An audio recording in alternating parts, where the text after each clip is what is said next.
Unacademy. Let's crack it. Hello दोस्तों, कैसे हैं आप सभी लोग। उम्मीद करता हूँ आप बहुत अच्छे होंगे, खूब मेहनत से पढ़ाई कर रहे होंगे और लगातार दोस्तों झूम करके अपनी तैयारी में लगे होंगे। दोस्तों, मैं जावेद फारूकी आप लोगों का अनअकैडमी के इस यूट्यूब अनस्टॉपेबल चैनल पे, हिंदी अनस्टॉपेबल चैनल पे बहुत बहुत स्वागत करता हूँ। और इसी क्रम में जैसा कि आपको पता है दोस्तों कि day in the history, day in Indian history topic में सीरीज में आज एक बार एक बहुत ही इंपॉर्टेंट टॉपिक लेकर के आपके बीच में मैं हाजिर हूँ। जैसा कि देख पा रहे हैं टॉपिक आज का दिन यानी कि 24 सितंबर आपके सॉरी दोस्तों 23 सितंबर जो कि बहुत इंपॉर्टेंट है दोस्तों आपके इतिहास में, जिसमें हम लोग madam Bhikaji Cama mother of Indian revolution के बारे में बात करेंगे, जो कि उनका जन्म दिवस के रूप में ये दिन दोस्तों इस भारतीय इतिहास में याद किया जाएगा। ये दिन भारतीय कैलेंडर में याद किया जाएगा। भारतीय मैडम भीखाजी कामा, जिन्हें मदर ऑफ इंडियन रिवॉल्यूशन के नाम से भी जाना जाता है दोस्तों।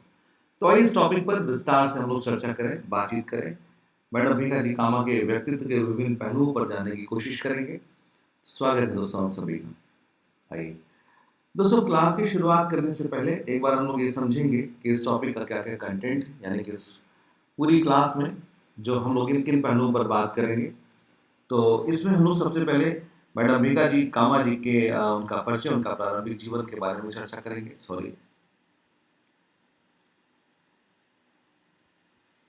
उनका परिचय यानी कि उनके प्रारंभिक जीवन के बारे में चर्चा करेंगे।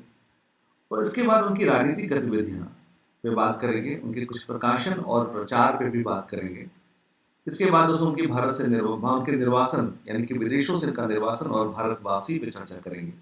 निधन और फिर सम्मान और उनके संबंध में क्या कौन कौन से दोस्तों प्रमुख सम्मान और उनसे संबंधित कौन कौन से स्मारक हैं, इस पहलुओं पर भी चर्चा करेंगे, जो आपके एग्जाम के लिए काफी महत्वपूर्ण हो सकता है। तो आइए शुरुआत करते हैं सबसे पहले इनके परिचय, इनके प्रारंभिक जीवन के बारे में। दोस्तों, मैडम भीखाजी कामा मुंबई के एक धनी पारसी परिवार में उनका जन्म हुआ था। ओके, और काफी धनी परिवार में जन्म लेने के बाद उनकी प्रारंभिक शिक्षा दीक्षा जो है वो मुंबई में ही हुई और बाद में अपनी पढ़ाई को पूरा करने के लिए ये लंदन चली गई दोस्तों। 3 अगस्त 1885 को रुस्तम कामा जी के साथ उनका विवाह हुआ, जो कि एक बड़े व्यवसायी थे भारत में।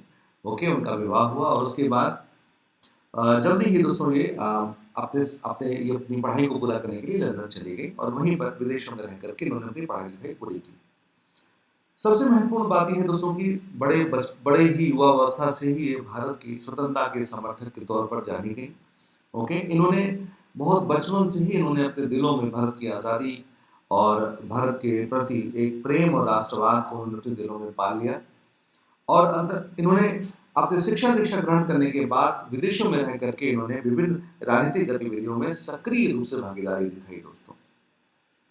सबसे महत्वपूर्ण बात यह है कि इन्होंने दादा भाई लंदन के दौरान रहने अपने प्रवासन के दौरान दादा भाई नौरोजी के व्यक्तिगत सचिव के रूप में भी उन्होंने काम किया। जैसा आप जानते हैं कि दादा भाई नौरोजी उसी दौर में लंदन में रह करके उन्होंने भारत के राष्ट्रीय आंदोलन का प्रचार प्रसार कर रहे थे।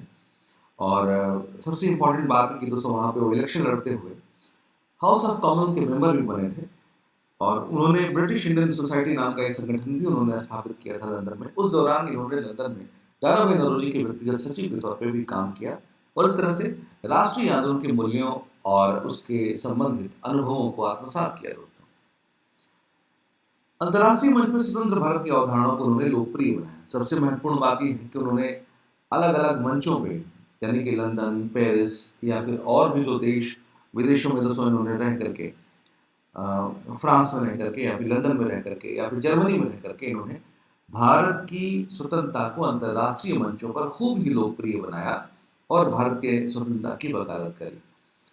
दोस्तों, सबसे महत्वपूर्ण बात यह है कि इन्होंने क्रांतिकारी घटनाओं में भी सक्रिय रही दोस्तों। इन्होंने फर्स्ट वर्ल्ड वार के दौरान यानी कि प्रथम विश्व युद्ध के दौरान विदेशों में जो क्रांतिकारी गतिविधियां संचालित हो रही थी, उन क्रांतिकारी गतिविधियों में अप्रत्यक्ष या प्रत्यक्ष रूप से ये भागीदार है। जैसा कि आप देख सकते हैं, दादा भाई नौरोजी, लाला लाजपत राय और श्यामजी कृष्ण वर्मा जैसे प्रमुख हस्तियों से संपर्क में रहे। लंदन में इंडियन सोसाइटी में ब्रिटिश समिति का सदस्य बनाया गया था दोस्तों को। लंदन में जो इंडियन सोसाइटी थी, जो एक संगठन था जो भारत की स्वतंत्रता के लिए प्रचार कर रहा था, अपने विचारों को प्रसारित कर रहा था, उस सोसाइटी में उन्होंने ब्रिटिश समिति की सदस्य भी बनी। यानी कि एक प्रकार से दोस्तों वहाँ की मेंबर भी रही और एक तरीके से राष्ट्रीय आंदोलन को वहाँ पे लोकप्रिय भी बनाया। सबसे महत्वपूर्ण बात यह है, इन्होंने भारत में क्रांतिकारी गतिविधियों को अ, मानसिक तौर पे समर्थन दिया, यानी कि उन्होंने दोस्तों जो है अप्रत्यक्ष तौर पे क्रांतिकारी गतिविधियों को समर्थन दिया। उन क्रांतिकारी गतिविधियों को विभिन्न प्रकार के से वित्तीय समर्थन, वित्तीय सपोर्ट और या फिर मनोवैज्ञानिक सपोर्ट देने का काम किया। उनके लिए उन्होंने क्रांतिकारियों के लिए माहौल तैयार किया, उनके समर्थन में अपने लेख लिखे और समाचार पत्रों में दोस्तों उनके बारे में उन्होंने विस्तार से भारत की स्वतंत्रता और क्रांतिकारियों के समर्थन के संबंध में इनका बड़ा योगदान है। 1907 में जर्मनी के स्टुटगार्ट में इन्होंने अंतर्राष्ट्रीय सोशलिस्ट कांग्रेस में जर्मनी के स्टुटगार्ट में उन्होंने स्वतंत्रता का झंडा भी फहराया दोस्तों। ये अपने आप में बड़ी महत्वपूर्ण बात है। ये खैर ये झंडा हुआ वैसा नहीं है जैसा आज का झंडा होता है, लेकिन ये स्वतंत्रता का पहला झंडा 1907 की जर्मनी के स्टुटगार्ट में अंतर्राष्ट्रीय समाजवादी सम्मेलन में इन्होंने फहराने का इनको श्रेय जाता है और वहां पे इन्होंने इसी सम्मेलन में दुनिया भर के आए हुए हस्तियों के समक्ष इन्होंने भारत की आज़ादी का समर्थन किया। उसके संदर्भ में एक बड़ा ही डिग्निफाइंग स्पीच दिया दोस्तों। उन्हें स्वतंत्रता का झंडा भिखारी कामा और विनायक दामोदर द्वारा सृजित किया गया था। ओके, भारत भारतीयों का है, इस बात को अंतर्राष्ट्रीय समुदाय के समक्ष प्रचारित करने का श्रेय भी कहीं ना कहीं मैडम कामा जी को जाता है। उन्होंने कुछ समाचार पत्रों को भी प्रकाशित किया और लोकप्रिय बनाए, जैसे उनके सबसे प्रमुख समाचार पत्र वंदे मातरम था। ये वही समाचार पत्र है जिसमें उन्होंने भारत के क्रांतिकारियों को मनोवैज्ञानिक समर्थन दिया, उनको भावनात्मक समर्थन दिया, उसके बारे में प्रचारित किया और तलवार नाम की भी एक पत्रिका का उन्होंने प्रकाशन किया दोस्तों। लेकिन इन दोनों पत्रिकाओं में वंदे मातरम पत्रिका काफी ज्यादा लोकप्रिय हुआ दोस्तों। भारतीय स्वतंत्रता हेतु कई क्रांतिकारी साहित्य इन्होंने प्रकाशित किए। आगे बढ़ो, हम भारत के लिए हैं और भारत भारतीयों के लिए है, नारे देने का काम इन्होंने किया, इसको काफी लोकप्रिय भी बनाया। इस प्रकार मैडम कामा जी भारत में ब्रिटिश साम्राज्यवाद की कट्टर विरोधी थी तथा भारत के स्वतंत्रता का उन्होंने जमकर के समर्थन किया और क्रांतिकारी आंदोलनों का भी समर्थन किया दोस्तों।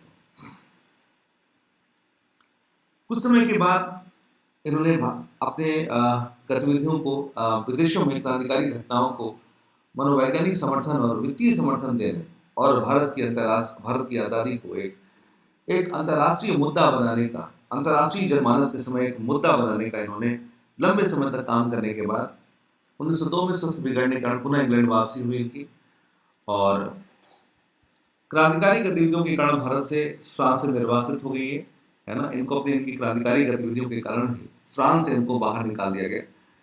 पेरिस से भारत की स्वतंत्रता हेतु लगातार ये प्रयास कर रही थी, लेकिन बाद में उनको हटा दिया गया।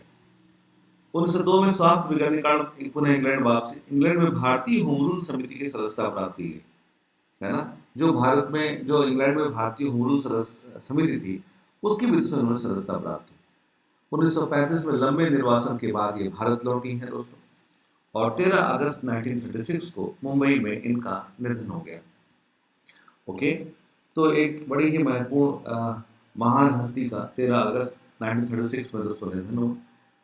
दोस्तों निधन के बाद आज़ाद भारत में इनके सम्मान और स्मारक के संबंध में बहुत सारी टिकट जारी किए गए हैं। कुछ ऐसे दोस्तों सम्मान स्वरूप कुछ टिकट और फिर कुछ स्मारक जारी किए गए हैं। जैसे सहयोगियों द्वारा भारतीय क्रांति की माता कहलाई गई भारत सरकार द्वारा सम्मानपूर्वक डाक टिकट के लिए जारी किया गया है। कामा बिल्डिंग निवास स्थान मुंबई को राष्ट्रीय स्मारक घोषित किया गया है दोस्तों। उनका जो घर है उसे एक राष्ट्रीय स्मारक के रूप में घोषित किया गया है।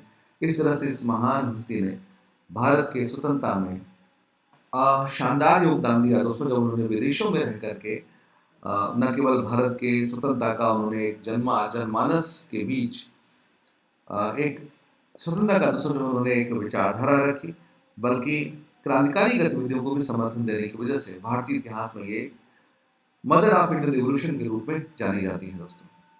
आज की क्लास इतनी ही। उम्मीद करता हूँ दोस्तों कि आपको काफ़ी कुछ समझ में आया होगा। जल्दी ही दोस्तों लौट करके आते हैं, आप लोग इसे ज़रूर नोट कर लें। जल्दी एक नए क्लास के साथ लौट करके आपके बीच में आते हैं। तब तक के लिए शुक्रिया, धन्यवाद।